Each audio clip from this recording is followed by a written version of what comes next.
Hello friends, this session is to discuss about the concept on commercial paper, the regulatory framework, how the issuance can happen, how the redemptions can happen, how the listing can happen, and various other provisions in relation to the commercial papers.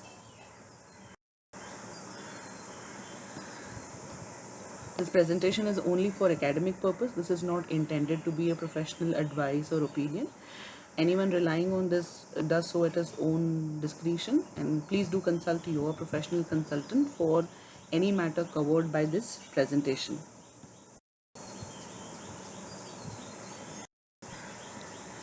So before we get into the regulatory framework and the concept of commercial paper, we can quickly take a look at the flow of events in relation to commercial paper in India. So commercial paper was introduced in 1989 as a money market instrument, and the non-banking companies' acceptance of deposits through commercial paper directions was also enacted in 1989. Thereafter, in 1990, commercial papers were formally introduced in the market. FIMDA operational guidelines. So FIMDA is Fixed Income Money Market and Derivatives Association of India. So FIMDA issues operating guidelines in relation to the manner of issuances and manner of redemption and other procedural aspects, formats, etc. in relation to commercial paper, and this was issued in the year 2001. Thereafter, the regulatory framework remained more or less constant. However, there were amendments from time to time in the regulatory framework, but the principal directions that was there in 1989 prevailed till almost 2017, and only in 2017 RBI issued a commercial paper directions 2017, and accordingly FIMDA operating guidelines were also amended. On March 31st, 2020, FIMDA operational guidelines has been revised that becomes effective from 1st April 2020. So if you want to understand what are the features of commercial paper, so commercial paper is a money market instrument which is issued in the form of a promissory note. It is issued at discount and redeemed at par. So there is no coupon rate fixed to it, but definitely there is a yield involved because you issue it at discount. So if it's a 5 lakh denominated commercial paper, then it may be issued at say 4,90,000 per commercial paper, and then it will be redeemed at 5 lakh. So the difference between the issue price and the redemption, given the tenure of the commercial paper, helps us to evaluate the yield involved in relation to the commercial paper. You can issue a commercial paper only by way of private placement, and this is something which has been prescribed in the RBI directions. The minimum denomination is 5 lakhs and multiples thereof, and commercial papers are not considered as deposits under Companies Act rules if they are issued in accordance with the directions issued by RBI. The tenure of commercial paper ranges from 7 days to maximum 365 days. As we said, it's a short-term money market instrument, and therefore the maximum tenure of commercial paper can be up to 365 days. You cannot have a call or a put option in case of a commercial paper. However, buyback of commercial paper is again permitted with certain conditions. The conditions being that this option of buyback should be extended to all the investors, and once the commercial papers are bought back, it cannot be held by the issuing entity as a kind of treasury investment, and it needs to be necessarily extinguished on completion of buyback. There cannot be any underwriting or co-acceptance of commercial paper. However, you can secure a commercial paper or you can obtain a necessary credit enhancement in case of a commercial paper by way of an irrevocable guarantee.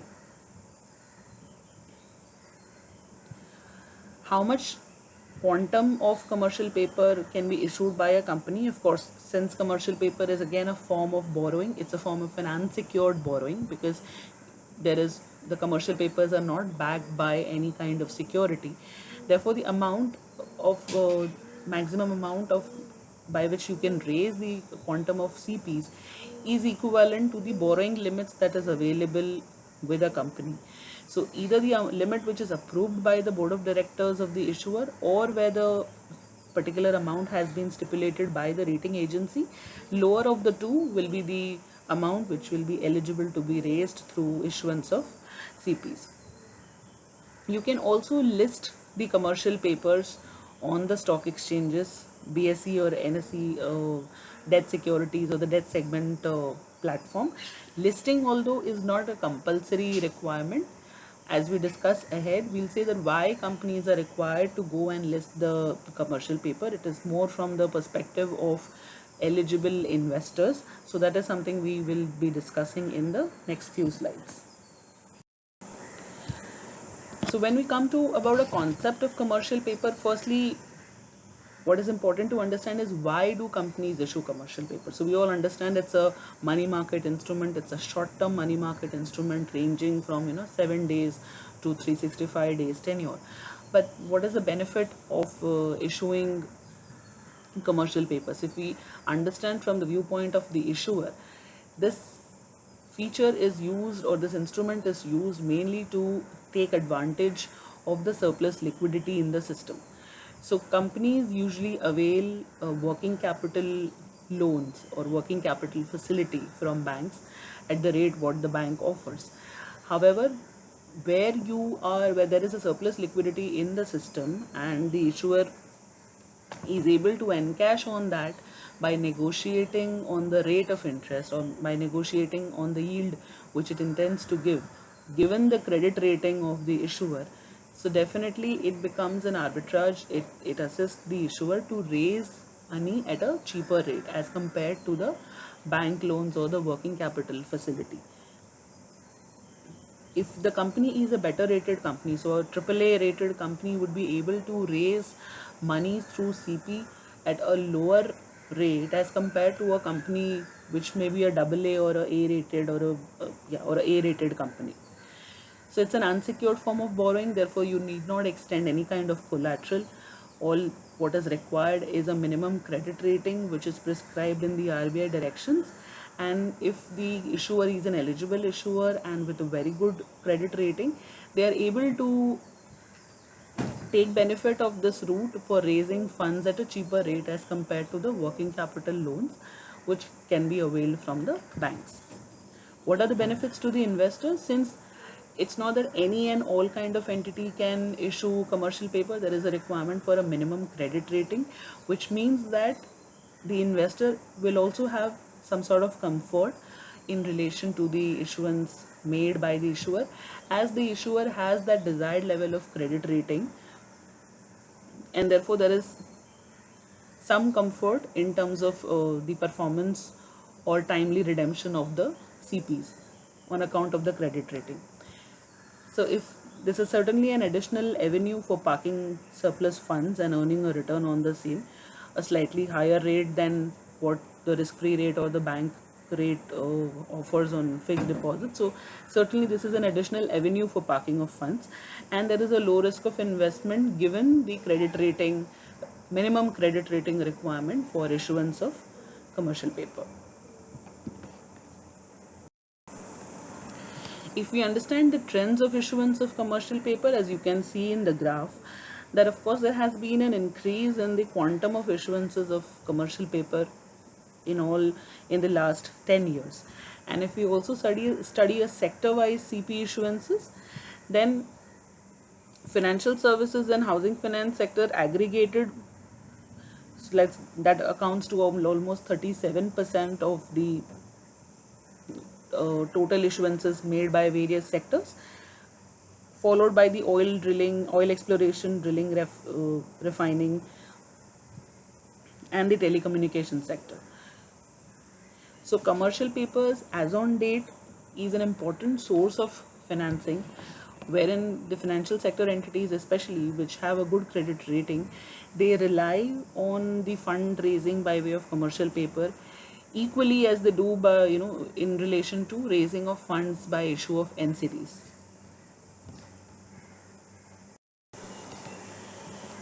So like we discussed that there is a regulatory framework, there is an RBI directions in relation to issuance of CPs, and not that all kinds of issuers or any kind of company can come up with an issue of commercial paper. So there are certain eligibility criteria when it comes to issuer as well as investors.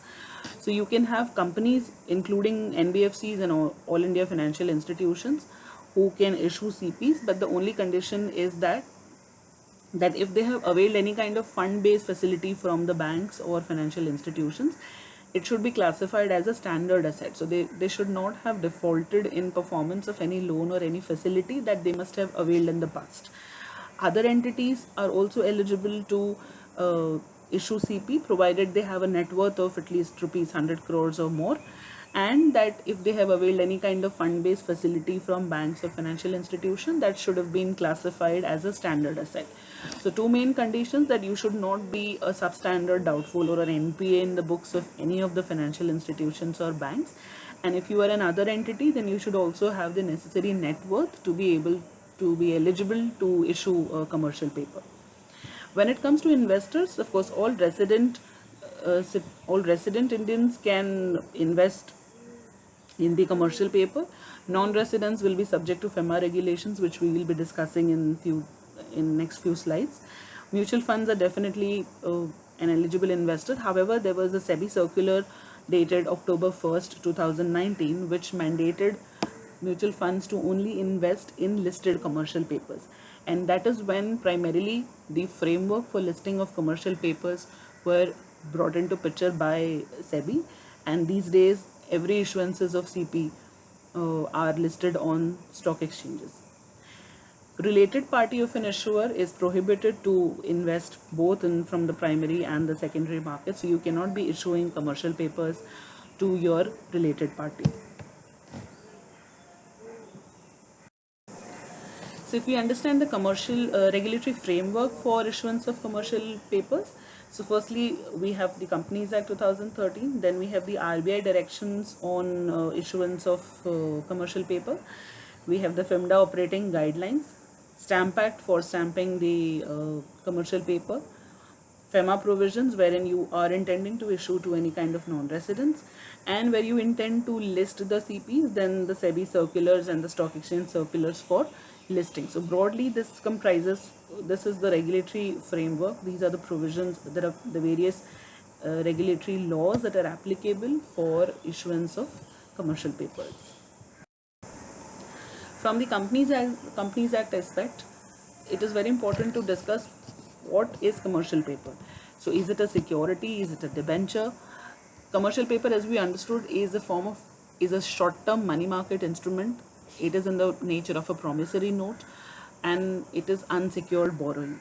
So we are very clear that this is in the nature of borrowing, but can we regard commercial paper as security? So if you all recall that the definition of debenture was amended under the 2013 Act to say any instrument that evidences debt or acknowledgement of debt will be regarded as a debenture. So commercial paper again was an instrument that acknowledged debt, and because of this there were interpretations that even a commercial paper would qualify as a security. Now this cannot be a security because this is in the nature of a promissory note, and which is why under Companies Amendment Act a suitable explanation has been inserted in the definition of debentures to the effect that any kind of instruments covered in chapter 3D of RBI Act, which mainly deals with the money market instruments, which will not be regarded or will not be included in the definition of debentures. So therefore now commercial papers are not debentures, and therefore commercial papers are not securities. It is even not covered in the definition of security under Securities Contract Regulation Act. So accordingly, any provision under Companies Act in relation to issuance of securities will not be applicable when it comes to issuance of commercial paper. So as I already discussed in the previous slide, that commercial papers can be issued by way of private placement only, but that does not mean that the process of private placement prescribed under Companies Act in section 42 needs to be followed. since that pertains to issuance of a security by way of a private placement. And as we discussed, that commercial papers are not securities, it's a kind of borrowing. So therefore, how we avail a loan under Companies Act, similar manner we can raise funding through issuance of commercial paper. So what will I need, what kind of approval will I need under Companies Act? Section 179, which is a board power which allows the board to borrow funds, and section 180 1C, pursuant to which the shareholder prescribes the limit on the maximum borrowing that a company can do. So from the borrowing aspect, these are the two sections which will be applicable at the time of issuance of commercial paper. Any provision in relation to issuance of securities will not apply, as commercial papers are not securities. Now we broadly discussed the process of issuance of commercial paper. So we have an issuer, we have an issuing and paying agent, which is a scheduled commercial bank. And unlike, in the issuance of debentures, wherein the role of debenture trustees is merely, to protect the interest of the investors or the debenture holders, in the case of issuance of commercial papers, the IPA plays a very important role, and that's the nodal point for all kinds of communication between various parties involved in the issuance of commercial papers. So you need a credit rating, because if you have the minimum credit rating of A3, only then you will be eligible to issue a commercial paper. So firstly, the issuer has to obtain a rating letter from the credit rating agency and enter into an agreement, IPA agreement, with the issuing and the paying agent. You will be supplying them with the original rating letter which is issued by the credit rating agency, and also the board resolution for issuance of commercial papers. The commercial papers can be issued only in dematerialized form, and therefore the ISIN creation process has to parallelly happen before entering into agreement with the IPA. So there will be a letter of intent and the master creation form submission with the depositories, and accordingly the ISIN will be obtained and activated. Thereafter, the issuer is required to open a CP fund account, which is a commercial paper fund account. So this is the account wherein the investors will be putting the money, and at the time of redemption, again the issuer is again required to put the money in the same account. So this is the account which is opened with the issuing and paying agent, which is a scheduled commercial bank, and the investors transfer the funds in the CP fund account. On receipt of the funds, the issuing and paying agent confirms about the receipt of funds to the issuer, to the registrar and transfer agent, and to the depositories. The depository then cross-verifies the details about receipt of funds which is uploaded by the issuing and paying agent, and also the details available with the registrar and transfer agent. Accordingly, the units of commercial paper are then credited in the demat account of the investor. So post receipt of funds from the investor and post credit of credit of the CP units in the demat account of the investors, the issuer also issues a deal confirmation note in relation to the commercial paper. The IPA, after completion of the entire process, issues an IPA certificate to the issuer. Now if we see the documentation that are involved in the issuance of CPs, so there is an IPA agreement. So the agreement that we enter with the issuing and paying agent, which is a scheduled commercial bank. Since rating requirement is a precondition, so there is an arrangement entered with the rating agency. Now about the number of rating that needs to be obtained. So as per the directions, if the issuance is to be made up to 100 crores in a calendar year, we just require one credit rating, or maybe the rating from only one credit rating agency. However, where the issuance is more than 1000 crores in a calendar year, in that case minimum 2 credit ratings are required. And when we have 2 credit ratings, both the ratings vary from one another. In that case, the company is required to adopt lower of the 2 credit ratings. Even in relation to quantum, so in each rating letter they also mention the maximum amount that you can raise through that rating letter. and every credit rating letter has a validity also. So accordingly, whatever is the quantum, so if two rating agencies have given you the same rating but they have given you different quantum for the approval, in that case lower of the two amounts will be adopted for raising of funds through issue of CPs. As we discussed that there is an offer document requirement, so this is raised by way of a private placement. So there is an offer document in place which is issued to the investors. The contents of the offer document has been prescribed by RBI in the directions.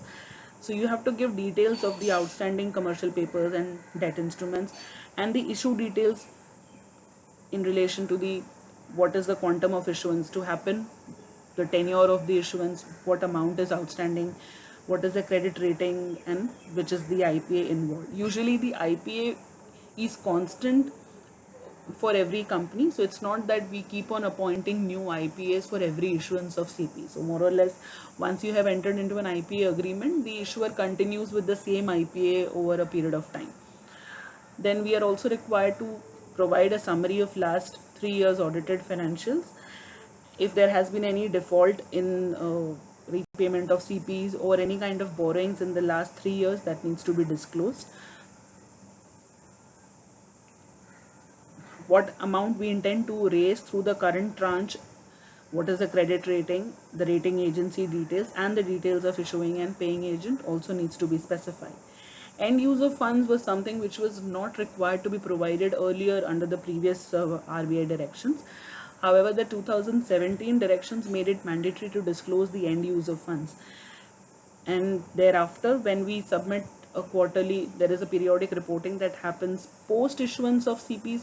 We need to confirm that whatever end use was prescribed in the offer document, the company has used or utilized the proceeds from CPs for that purpose only. So here end use becomes very important, that what is the end use and purpose for which the amount is being raised needs to be disclosed in the offer document. So as we had discussed under the flow of events, that FIMDA operating guidelines has been issued with effect from April 1st, 2020. So there is a revised guidelines which have been issued by FIMDA.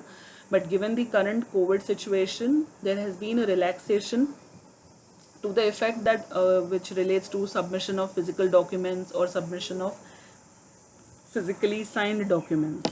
So likewise, the letter of offer as well as the deal confirmation shared by the issuer did not have a wet signature, so it can be filed with a digital signature as well. Similarly, production of challan again is not required to be physically submitted. Hard copies can also be submitted after the normalcy restores. So this is basically in relation to the requirement for submission of physical documents or the requirement to actually physically sign any kind of documents. So in view of COVID situation, this is a specific relaxation that has been granted, and it will be withdrawn once the normalcy restores. Now, we have discussed about the process for issuance of CPs. Likewise, there is a process for redemption of CPs as well. So the IPA, one day before the maturity date of the commercial paper, the IPA requests the depository to send the list of investors or the BENPOS report as at the end of that day, along with the bank account details. The depository is expected to furnish this list before 11 a.m. on the maturity date. On the maturity date by 2 p.m., the issuer has to ensure that it has funded the CP fund account. So the redemption amount has to be transferred by the issuer from its own account to the CP fund account for redemption of CPs. The IPA will ascertain whether the amount of funds in the CP fund account is sufficient for full redemption. In case there is a shortfall, then the IPA will proceed for a pro rata redemption, and accordingly the redemption is made to the investors. In case there is a non-availability of fund, then the IPA will inform about the default to the investors, trustee if they are involved, and on the FTRAC platform. So FTRAC platform is the FIMDA trade reporting and confirmation system. So Prior to listing, CPs were traded over the counter on the FIMDA F-Track platform.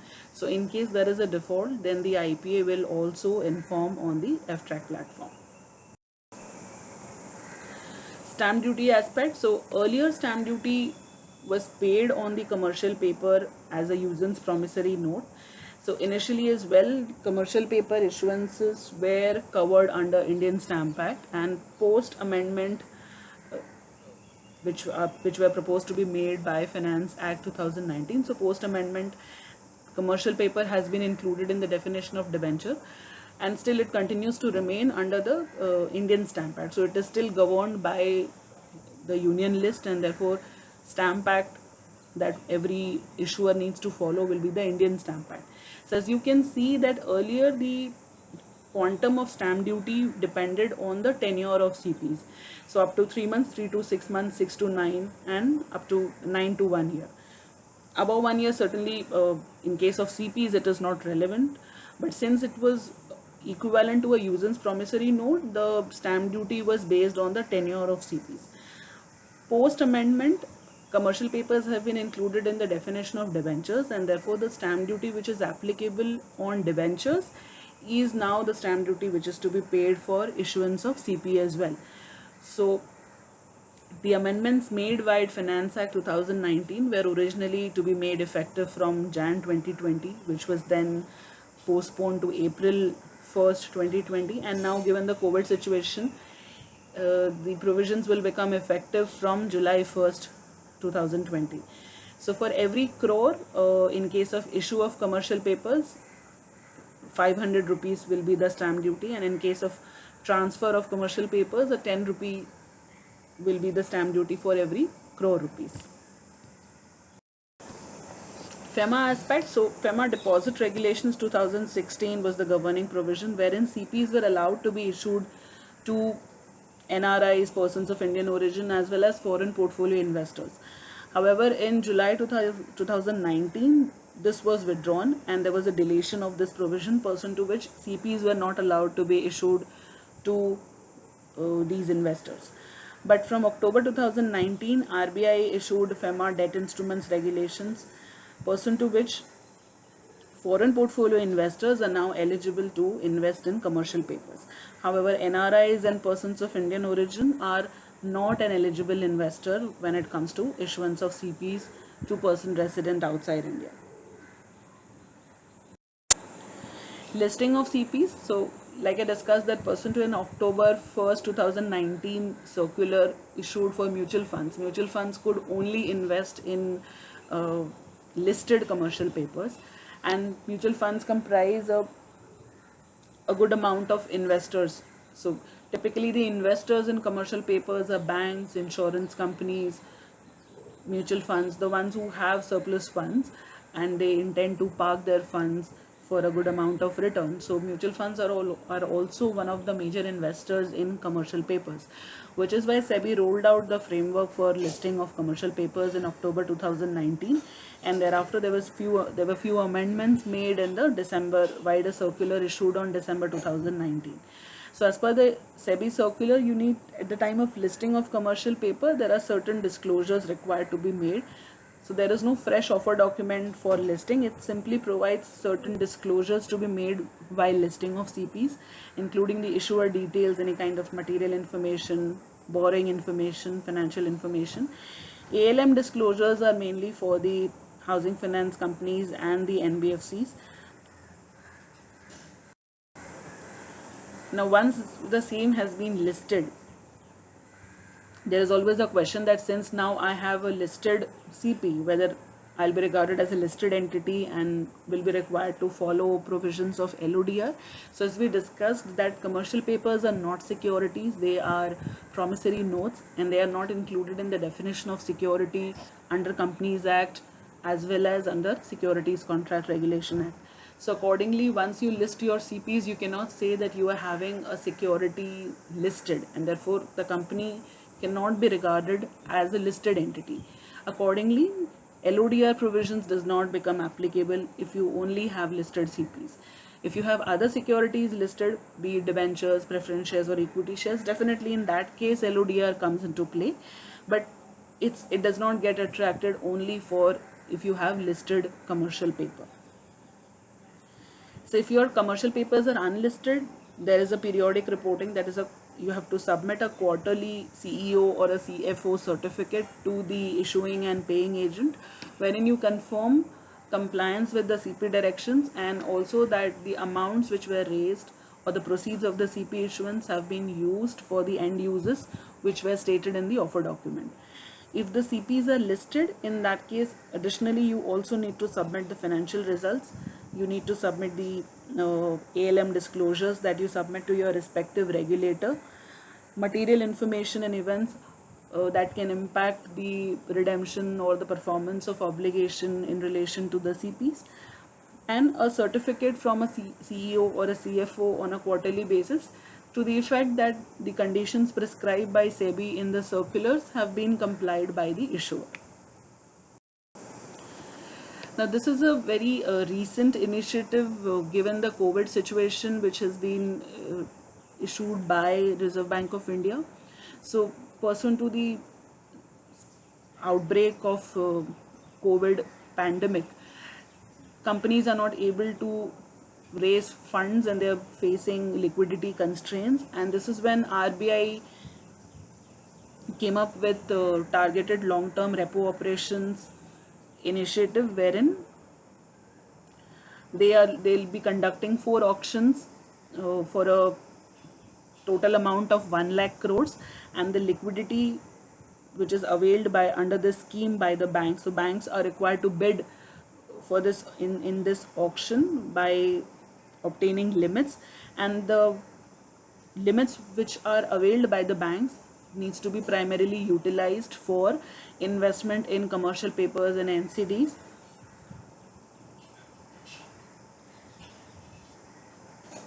The funds which are availed under this facilities are required to be deployed within 30 working days from the date of operation.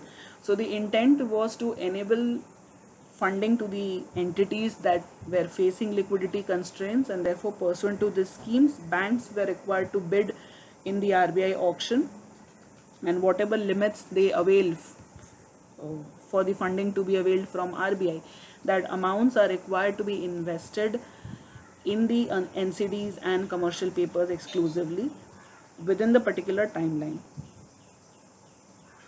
The maximum allotment that a particular bank can invest in the securities issued by one entity or a group will be capped at 10%.